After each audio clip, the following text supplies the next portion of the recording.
परमात्मा को पाना कठिन नहीं है, परमात्मा को पाने की इच्छा होना कठिन है। परमात्मा को ढूंढना कठिन नहीं है, परमात्मा को ढूंढने की कामना होना कठिन है। परमात्मा का दर्शन दुर्लभ नहीं है, परमात्मा के दर्शन की उत्कंठा होना दुर्लभ है। जैसे बिना प्यास के जल का महत्व पता नहीं चलता, उसी प्रकार बिना प्रेम के परमात्मा का महत्व पता नहीं चलता। परमात्मा को पाने की जब प्यास पैदा होती है तब परमात्मा को ढूंढने निकलते हैं, और जब ढूंढते हैं तो कहीं ना कहीं परमात्मा मिल ही जाते हैं। भगवान अपना मार्ग स्वयं दिखा देते हैं। अर्जुन के हृदय में भगवान को जानने की कामना उत्पन्न हुई, और 8वें अध्याय के प्रारंभ में भगवान श्री कृष्ण से कुल 8 प्रश्न किए। ये 8 प्रश्न जिज्ञासु के प्रश्न हैं। ये 8 प्रश्न उस प्यास से पैदा हुए प्रश्न हैं जो परमात्मा रूपी अमृत को पीने की है। ये 8 प्रश्न परमात्मा की खोज के प्रश्न हैं, और इससे मिले जुले प्रश्न जब किसी साधक, संत या भक्त के हृदय में पैदा होते हैं तो उसे कभी न कभी, कहीं न कहीं परमात्मा अवश्य मिलते हैं। तो जैसा कि मैंने कहा, भगवान को पाना कठिन नहीं है, भगवान को पाने की इच्छा होना कठिन है। भगवान को जानना कठिन नहीं है, जानने की जिज्ञासा होना कठिन है। जब 7वें अध्याय तक भगवान कृष्ण ने अर्जुन के पास विस्तार से ज्ञान कहा, तब अर्जुन के हृदय में अब जिज्ञासा पैदा हुई, और अर्जुन ने 8 प्रश्न करते हुए पूछा, हे प्रभु, मेरा पहला प्रश्न है, किम तद ब्रह्म, ब्रह्म क्या है? दूसरा, अध्यात्म क्या है? तीसरा, कर्म क्या है? चौथा, अधिभूत क्या है? 5वां, अधिदैव क्या है? 6ठा, अधियज्ञ क्या है? 7वां, अधियज्ञ शरीर में कैसे रहता है? और 8वां, अंतिम समय में आप किस प्रकार जानने में आते हैं? अंतिम समय में कोई देह का त्याग करता है तो वह कैसे आपको प्राप्त करता है, किन मार्गों से होकर आपको प्राप्त करता है? अंतिम समय में किसी योगी की क्या गति होती है? भगवान श्री कृष्ण ने क्रम से उत्तर देना प्रारंभ किया और अर्जुन से कहा, परम अक्षर ही ब्रह्म है, यानी जो कभी नष्ट नहीं होता वह ब्रह्म कहलाता है, परमात्मा कहलाता है। और दूसरा, अध्यात्म क्या है? जीवात्मा ही अध्यात्म है।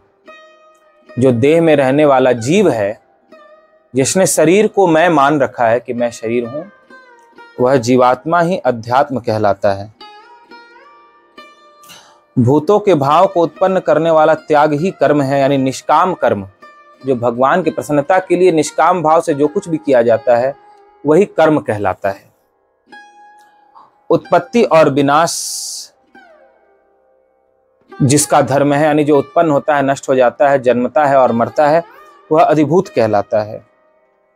हिरण्यमय पुरुष यानी प्रारब्ध ही अधिदैव कहलाता है। हमारे शरीर में प्रारब्ध एक चाबी की तरह है। जैसे घड़ी में चाबी भर दी जाती है, जब तक चाबी रहती है तब तक घड़ी चलती है, जैसे ही चाबी समाप्त हो जाती है घड़ी बंद हो जाती है। उसी प्रकार जब तक शरीर के संस्कार रहते हैं तब तक ये देखता है, सुनता है, बोलता है, सारे कर्म करता है।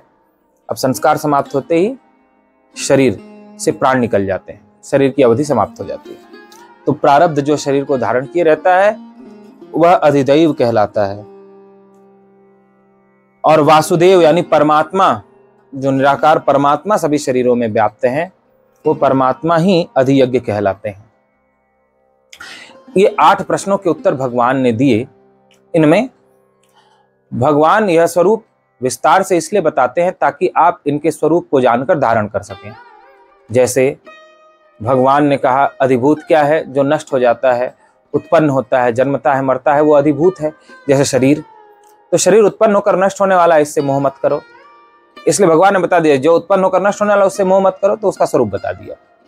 फिर अधियज्ञ बता दिया कि जिसके लिए सब कुछ किया जाता है वह अधियज्ञ है। समस्त कर्म किसके लिए करो? परमात्मा के लिए करो। तो मैं वासुदेव जो सब में स्थित हूँ वही अधियज्ञ हूँ, यानी जो भी जब तक व्रत पूजा पाठ करने योग्य है वो मेरे लिए करने योग्य है। प्रारब्ध ही शरीर को धारण करने वाला है। प्रारब्ध के अनुसार ही आंखों से देखना, कानों से सुनना, वाणी से बोलना, हाथों से कर्म करना, पांव से चलना, ये सब प्रारब्ध के कारण ही हो रहा है। प्रारब्ध के कारण ही शरीर जीवित है। अतः प्रारब्ध ही यहां पर अधिदैव कहा जाता है। अतः प्रारब्ध को करने वाला जाने, हम स्वयं को करने वाला न समझे। प्रारब्ध ही आंखों से देख रहा है, मैं नहीं देख रहा हूं। प्रारब्ध ही कानों से सुन रहा है, मैं नहीं सुन रहा हूं। प्रारब्ध ही वाणी से बोल रहा है, मैं नहीं बोल रहा हूं, ऐसा जाने। इसलिए भगवान ने अधिदैव का स्वरूप बताया और कर्म का स्वरूप भी बताया कि जो भी कर्म करो त्याग पूर्वक करो, भोग की इच्छा से मत करो, फल की इच्छा से मत करो। फल की इच्छा का त्याग पूर्वक करे, भगवान की प्रसन्नता करे के लिए करे, वही कर्म कहलाता है जो भगवान को प्रसन्न करने वाला होता है। और स्वयं को जानने का नाम अध्यात्म है। जीवात्मा ही अध्यात्म है। जिसने देह को मैं मान रखा है उसको जानने का नाम अध्यात्म है। और जो कभी नष्ट नहीं होता वह ब्रह्म है। अतः ब्रह्म से ही प्रेम करना चाहिए। फिर अर्जुन ने जो पूछा है कि अंतिम समय में आप कैसे जानने में आते हैं, तो इसका भगवान स्वरूप बताते हैं कि अंतिम समय में जो मेरा स्मरण करते हुए शरीर को छोड़ता है वह मुझे ही प्राप्त करता है। और अंतिम समय में जो संसार को स्मरण करता हुआ शरीर छोड़ता है वह संसार को प्राप्त करता है। क्योंकि ऐसा नियम है कि जो जिस भी भाव का स्मरण करता हुआ शरीर छोड़ता है, यानी जिस भाव से भावित होकर शरीर छोड़ता है वह उसी को प्राप्त होता है। जो भगवत भाव से भावित होकर शरीर छोड़ता है वह भगवत प्राप्ति करता है। जो शत्रु भाव से भावित होकर शरीर छोड़ता है वह शत्रु भाव को प्राप्त होता है। अगले जन्म में शत्रुता निभाने के लिए ही आता है, उसका दूसरा जन्म होता है। जो मोह से ग्रसित होकर शरीर छोड़ता है वह अगले जन्म में उन्हीं लोगों के बीच आता है। जो लोभ से ग्रसित होकर शरीर छोड़ता है वह लोभ पूर्ति के लिए अगला जन्म लेता है। जो जिस भाव से भावित होकर शरीर छोड़ता है वह उसी को प्राप्त होता है। उसी भाव की पूर्ति के लिए उसका दूसरा जन्म होता है।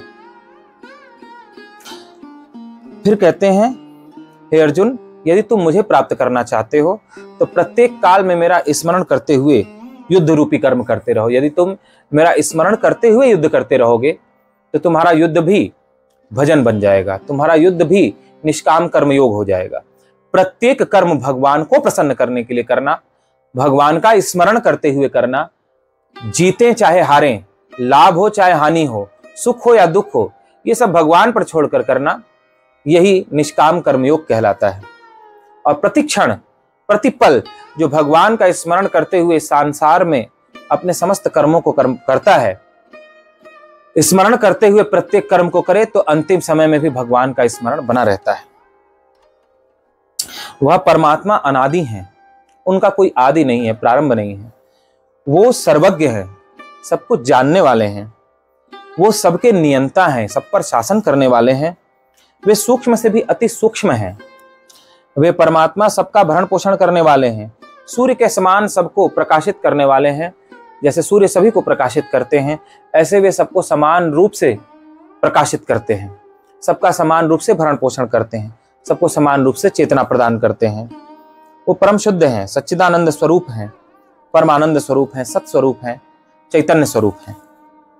वे परमात्मा जो भक्ति युक्त है, यानी परमात्मा से ही प्रेम करने वाले हैं, परमात्मा को ही जो अपना सर्वस्व मानने वाले हैं, वो अंतिम समय में जब एकाग्र चित्त होकर अपने मन को उन्हीं में केंद्रित करके इधर उधर मन को नहीं जाने देते, उन्हीं में संपूर्णता से केंद्रित करके अत्यंत भक्ति युक्त होकर, प्रेम युक्त होकर देह का त्याग करते हैं, वे परमात्मा को ही प्राप्त होते हैं।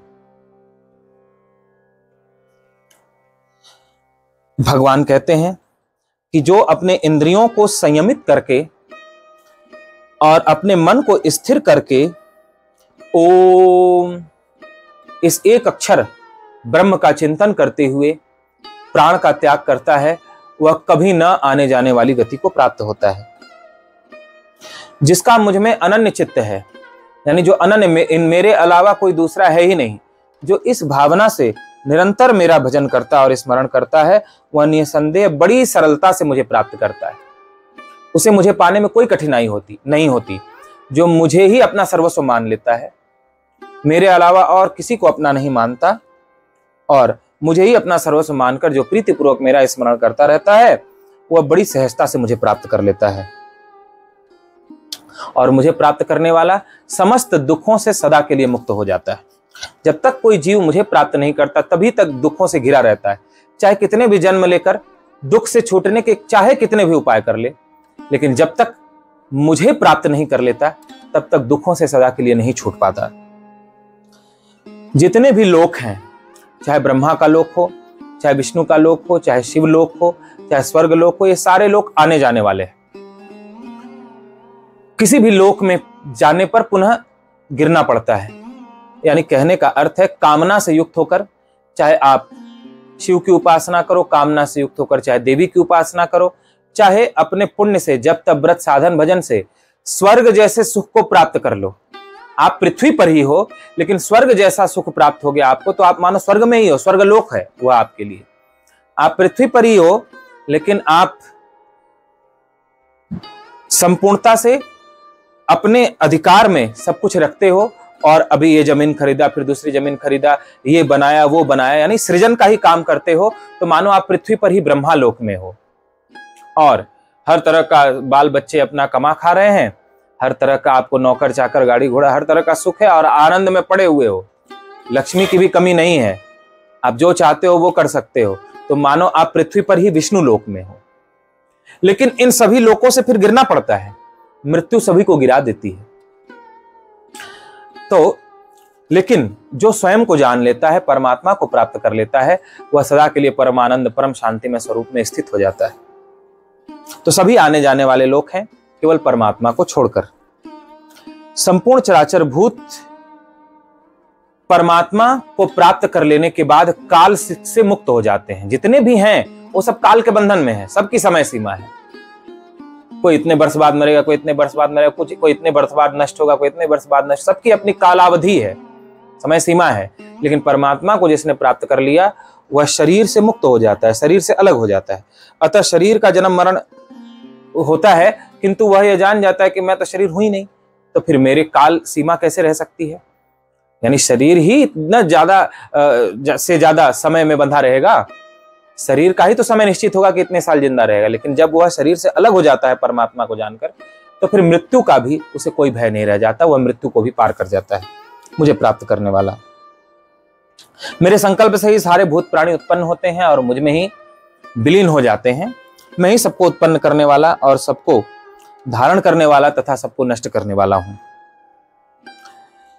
इस प्रकार भगवान का कहना है कि मैं परमात्मा ही सब में व्याप्त हूं। ऐसा जानकर जो अनन्य भाव से मेरी भक्ति करता है, उसे पुनः शरीर धारण नहीं करना पड़ता।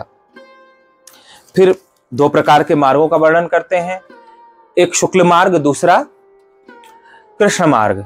शुक्ल मार्ग यानी निष्काम भक्ति का मार्ग, जो निष्काम भक्ति से युक्त होकर के यानी केवल परमात्मा को प्राप्त करने के लिए परमात्मा से प्रीति करते हुए जब तब व्रत पूजा पाठ साधन भजन करते हैं, वे परमात्मा को प्राप्त होकर फिर कभी धरती पर नहीं आते। वे सदा के लिए परमानंद परम शांति को उपलब्ध हो जाते हैं।